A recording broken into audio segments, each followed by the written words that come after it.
Hi hello అందరికీ ఈ క్లాస్లో మనం ఎలక్ట్రికల్ సేఫ్టీ మెజర్స్ గురించి తెలుసుకుందాం. Okay, let's start the class.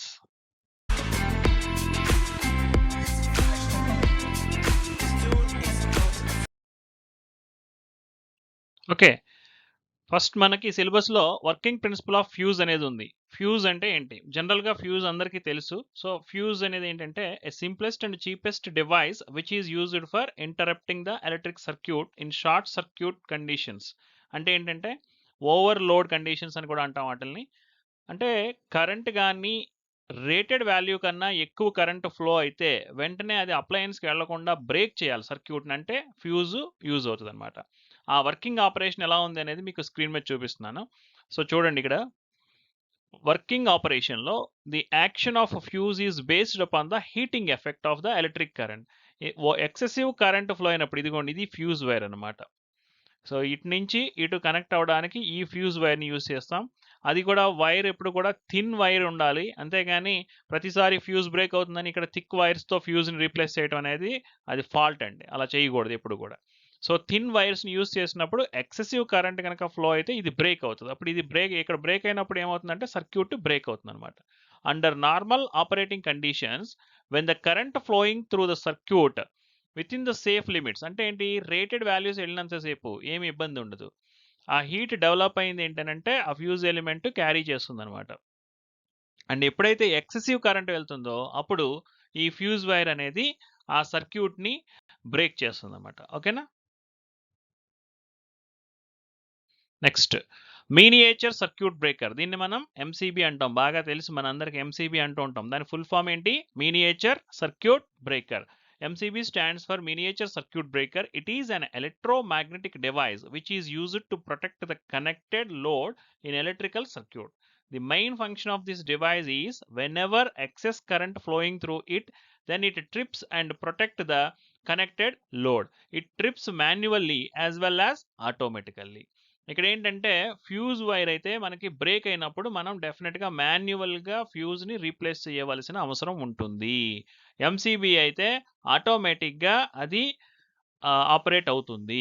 During short circuit phase and neutral comes in contact and very high current flows in the circuit. So MCB operates and breaks the circuit. The main components of circuit breaker ఏంటి అంటే fixed contact, movable contact, plunger set and bimetallic strip ఒకటి, and source and load terminals. ఇవి ఏంటి అని అంటే ఇంకొకటి అడిషనల్గా triggering point. ఇవన్నీ కూడా మనకి అడిషనల్గా అవసరమైన పార్ట్స్ అన్నమాట. సో నెక్స్ట్ ఏంటంటే ఎలక్ట్రిక్ షాక్ అంటే ఏంటి?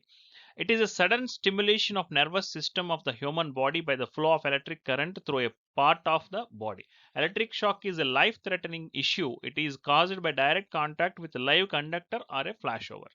సో ఎలక్ట్రిక్ షాక్ అనేది ఏంటి అంటే based on the range of the current and voltage values you will get that effect of shock అనమాట. ఆ ఎలక్ట్రిక్ షాక్ ఇంపాక్ట్ ఎలా ఉంటుంది అనేది ఇక్కడ మనకి డిఫైన్ చేయడం జరిగిందనమాట. సో మనం అవాయిడ్ చేయడానికి, ఎలక్ట్రిక్ షాక్ని అవాయిడ్ చేయడానికి ఏమేమి జాగ్రత్తలు తీసుకోవాలి? The following precautionary methods are recommended to avoid electric shock. Electric shock రాకుండా ఉండాలి అని అంటే ఎలక్ట్రిక్ షాక్ ప్రికాషన్స్ ఏం తీసుకోవాలి అని అంటే జాగ్రత్తగా ఉండాలి. అదేంటి? Avoid working on live line but if inevitable insulate yourself from the ground or wall by using rubber matting, rubber gloves, wood, plastic etcetera. Inevitable condition అంటే ఇంకా తప్పనిసరి పరిస్థితుల్లో కనుక ఆ వైర్స్ని మీరు పట్టుకోవాల్సిన సందర్భం వస్తే అప్పుడు ఏం చేయాలి? రబ్బర్ మ్యాట్స్ యూస్ చేయాలి అండ్ రబ్బర్ గ్లౌస్ యూస్ చేయాలి. అంటే ఇన్సులేటెడ్ మెటీరియల్స్తో యూస్ చేసి వాటిల్ని, అంటే జనరల్గా ఎలక్ట్రిక్ వర్క్స్ చేసే వాళ్ళు వాటితో పనిచేయాల్సిన అవసరం వచ్చినప్పుడు ఈ ప్రికాషన్స్ తీసుకోవాలని చెప్పడం జరిగిందనమాట. Rubber shoes are recommended while working on live line. Live lines అంటే అక్కడ కరెంట్ సప్లై ఉన్నప్పుడు రబ్బర్ షూస్ అంటే ఇన్సులేటెడ్ మెటీరియల్స్కి సంబంధించిన షూస్ యూస్ చేయాలి. Use proper insulated tools only. Work చేసేటప్పుడు కూడా టూల్స్ ఏవైతే పనిచేస్తున్నారో అవి ఇన్సులేటెడ్ టూల్స్ అయి ఉండాలి. Working your body should not come in contact with any metallic body or any conducting medium. ఒక ఇన్సులేటింగ్ మెటీరియల్ తీసుకున్న తర్వాత మీరు మొత్తం ఒక 2 హ్యాండ్స్‌లో ఒక హ్యాండ్‌కి రబ్బర్ గ్లౌస్ తీసుకొని వర్క్ చేస్తూ, అదర్ హ్యాండ్ ఏ వాల్‌కో టచ్ చేశారనుకోండి, మళ్ళీ మీరు ఒక మీడియం క్రియేట్ చేసినట్టు అవుతది. అలాంటివి చేయకుండా జాగ్రత్త పడాలి. ఓకేనా? కాంటాక్ట్ అనేది గనక మీరు ప్రొవైడ్ చేశారు, పాత్ ప్రొవైడ్ చేశారంటే మాత్రం ఎలక్ట్రిసిటీ పాస్ అవుతది. అది డేంజర్. అందుకనే ప్రికాషన్స్ తీసుకోవాలి. జాగ్రత్తగా ఉండాలి. While have proper knowledge of working voltage before working on the line. So అక్కడ ఏంటి అని అంటే మీరు ఏ వోల్టేజ్ లైన్‌కి సంబంధించి వర్క్ చేస్తున్నారో, జనరల్‌గా ఏంటంటే ఇదంతా కూడా ఎలక్ట్రికల్ వర్క్స్ చేసే వాళ్ళ కోసం చెప్పిన జాగ్రత్తలండి. ఇంట్లో వాళ్ళు ఏంటంటే ఏదైనా అక్కడ ఫాల్ట్ వచ్చినప్పుడు ఏంటనంటే పర్టిక్యులర్‌గా ఆ నాలెడ్జ్ ఉన్న పర్సన్స్‌ని తీసుకొనొచ్చి వర్క్ చేయించాలి. నాలెడ్జ్ లేకుండా ఎలక్ట్రిసిటీ సంబంధించిన వర్క్స్ చేయకూడదు. It is always advisable to work on the line with the supply main switch off.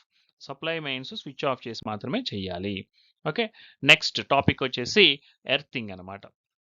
The process of transferring the immediate discharge of the electrical energy directly to the earth by the help of the low resistance wire is known as the electrical earthing. మీకు definition వింటే కొత్తగా అనిపిస్తుంది కానీ earthing అనే మాట అందరికీ తెలిసిన విషయమే. ఇంటి దగ్గర మీరు డొమెస్టిక్ పర్పస్లో కూడా మనం హౌస్ కన్స్ట్రక్షన్ చేసేటప్పుడు మన ప్లగ్ సాకెట్లో మీరు ఏదైతే ఆ పాయింట్లో పెద్ద పాయింట్ ఏదైతే కనపడుతుందో ప్లగ్ సాకెట్లో, ఆ పాయింట్ ఏంటి అని అంటే రిప్రజెంట్స్ ఎర్తింగ్ అనమాట. ఆ ఎర్తింగ్ వైర్ తీసుకెళ్ళి ప్రతి సాకెట్ నుంచి, ప్రతి స్విచ్ బోర్డ్ నుంచి, హౌస్ నుంచి ఎర్తింగ్ ప్రొవైడ్ చేయడానికి గల కారణం ఏంటి అని అంటే, ఫాల్ట్ కరెంట్ అనేది ఏదైనా వస్తే అప్లయన్స్‌కి రాకుండా అది ఎర్తింగ్ లైన్ ద్వారా. అందుకని మీకు ఇక్కడ క్లియర్‌గా చెప్పారు చూడండి. లో రెసిస్టెన్స్ వైర్ అన్నారు. ఎర్తింగ్ వైర్ ఎప్పుడు కూడా లో రెసిస్టెన్స్ వైర్ ఉండాలి. అది గుర్తుపెట్టుకోండి. ఓకే. ఎందుకు లో రెసిస్టెన్స్ వైర్ ఉండాలి అంటే, రెసిస్టెన్స్ తక్కువ ఉన్నప్పుడు మాత్రమే కరెంట్ ఫ్లో అవుతుంది ఫ్రీగా. కాబట్టి లో రెసిస్టెన్స్ వైర్ తీసుకుంటే ఫాల్ట్ కరెంట్ వచ్చినప్పుడు ఈజీగా ఆ ఎర్తింగ్ వైర్ ద్వారా ఆ కరెంట్ అనేది పాస్ అయ్యి అప్లయన్స్‌కి రాకుండా అండ్ ఎవరైతే అది పట్టుకుంటున్నారో వాళ్ళకి షాక్ ఇంపాక్ట్ లేకుండా ఉండడం కోసం ఒక ఎర్తింగ్ అనేది మనం ప్రొవైడ్ చేయటం జరుగుతుంది. అందులో టైప్స్ ఆఫ్ ఎర్తింగ్ ఏమేమి ఉన్నాయంటే pipe earthing, plate earthing, rod earthing, strip earthing. వీటికి సంబంధించిన డయాగ్రామ్స్ ఒకసారి చూపిస్తాను మీకు. సో చూడండి, ఈ 4 టైప్స్ ఆఫ్ ఎర్తింగ్స్‌కి సంబంధించిన డయాగ్రామ్స్ మీకు ఇక్కడ స్క్రీన్ మీద కనబడుతుంది. ఫస్ట్‌ది ఏంటంటే plate earthing, second one pipe earthing, and third one rod earthing, and fourth one strip earthing. ఎందుకు ఇన్ని రకాల ఎర్తింగ్స్ ఉన్నాయి? ఒక మెథడ్ యూజ్ చేసుకోవచ్చు కదా అని డౌట్ రావచ్చు. ఇక్కడ ఏంటంటే based on the operating voltage range. మీరు ఏ వోల్టేజ్ రేంజ్ మీద ఆపరేట్ చేస్తున్నారు అనే దాని మీద డిపెండ్ అయ్యి డిఫరెంట్ టైప్స్ ఆఫ్ ఎర్తింగ్‌ని మనం ప్రొవైడ్ చేయటం జరుగుతుంది. Okay. Next, to avoid electric shock, it is crucial to follow comprehensive safety precautions. Here are some essential measures. So ఇవి మీరు చూడండి. Understand basic electric safety. ఇది ఆల్రెడీ మనం మాట్లాడుకున్నాం. జాగ్రత్తగా ఉండాలి. Use proper equipment. ఏదైనా సరే స్క్రూ డ్రైవర్స్ కానీ టెస్టర్స్ కానీ యూజ్ చేసేటప్పుడు ఏదైతే పర్ఫెక్ట్గా వర్క్ చేస్తున్నాయో అలాంటి వాటినే యూజ్ చేసుకోవాలి. పర్సనల్ ప్రొటెక్టివ్ ఎక్విప్మెంట్ కూడా తీసుకోవాలి. అంటే ఆల్రెడీ మనం వాటి గురించి మాట్లాడుకున్నాం. నాన్ కండక్టివ్ లేడర్స్ అంటే ఏంటంటే నిచ్చెనలు వాడేటప్పుడు మెటాలిక్ అంటే మెటీరియల్స్ మెటల్స్తో యూజ్ చేసేసి అది కాంటాక్ట్లో ఉండేది కనుక యూజ్ చేస్తే అది కండక్టింగ్ మీడియం కింద పనిచేస్తుంది కాబట్టి కొంచెం కేర్ఫుల్గా ఉండాలన్నమాట. Okay. Work in safe conditions అంటే ఏంటంటే డ్రై ఎన్విరాన్మెంట్, ప్రాపర్గా లైటింగ్ ఉన్న చోట పనిచేయటం, అండ్ మెటల్కి సంబంధించిన జ్యువెలరీస్ అంటే ఏంటంటే ఏదన్నా గోల్డ్ కానీ ఇంకా సిల్వర్ కానీ ఎలాంటివి మనం rings, bracelets and other metal jewellery కనుక అవి వేర్ చేస్తే ఏమవుతుంది అని అంటే అది ఒక కండక్టర్ మెటీరియల్ లాగా పనిచేస్తుంది కాబట్టి కొంచెం కేర్ఫుల్గా ఉండాలి ఎలక్ట్రికల్కి సంబంధించిన వర్క్ చేసేటప్పుడు. అలాగే ఇంకా రిమైనింగ్ ఎక్విప్మెంట్ కూడా ఏంటంటే ప్రాపర్గా ఉన్న ఎక్విప్మెంట్స్ని యూస్ చేసుకోవాలి. Follow proper procedures. Turn off power. ఏదైనా పని వర్క్ చేసేటప్పుడు ఎలక్ట్రిసిటీకి సంబంధించిన వర్క్ చేసేటప్పుడు ముందు పవర్ ఆఫ్ చేసి అప్పుడు దాని మీద వర్క్ చేయాలి. Use a tester. ఎప్పటికప్పుడు టెస్టర్ యూజ్ చేసుకుని చెక్ చేసుకుంటూ ఉండాలి. ఫేజ్ న్యూట్రల్లో అక్కడ సప్లై ఏమైనా వస్తుందా ఏంటి అనేది. సో ఇలాంటి కూడా మనం ప్రికాషన్స్ తీసుకోవాలన్నమాట. ఓకేనా. Next regular maintenance and inspection. ఏదైనా సరే ఎలక్ట్రికల్ ఎక్విప్మెంట్స్ కానీ లేకపోతే ఇంకో అప్లయన్సెస్ కానీ ఏమైనా సరే యూజ్ చేసేటప్పుడు జనరల్గా ఏమవుతుంది అని వేర్ అండ్ టేర్ లాసెస్ అనేవి ఉంటాయి కాబట్టి దానివల్ల ఏంటంటే కొన్ని వైర్స్ కానీ ఏదన్నా షార్ట్ సర్క్యూట్ అయ్యే ప్రాబ్లమ్స్ ఉంటాయి కాబట్టి కొంచెం జాగ్రత్తగా ఉండాలి. అలాగే గ్రౌండ్ ఫాల్ట్ సర్క్యూట్ ఇంటరప్టర్స్ అంటారు, జిఎఫ్సిఐస్ అంటారు జనరల్గా. అవి కూడా మనం చెక్ చేసుకోవాలి. ఎందుకనంటే అవి ఒక పర్టికులర్ ఏరియాలో మనం ప్రొవైడ్ చేసినప్పుడు ఏంటంటే అవి ఎప్పటికప్పుడే రెగ్యులర్ చెకప్స్ అనేవి చేసుకుంటూ ఉండాలి.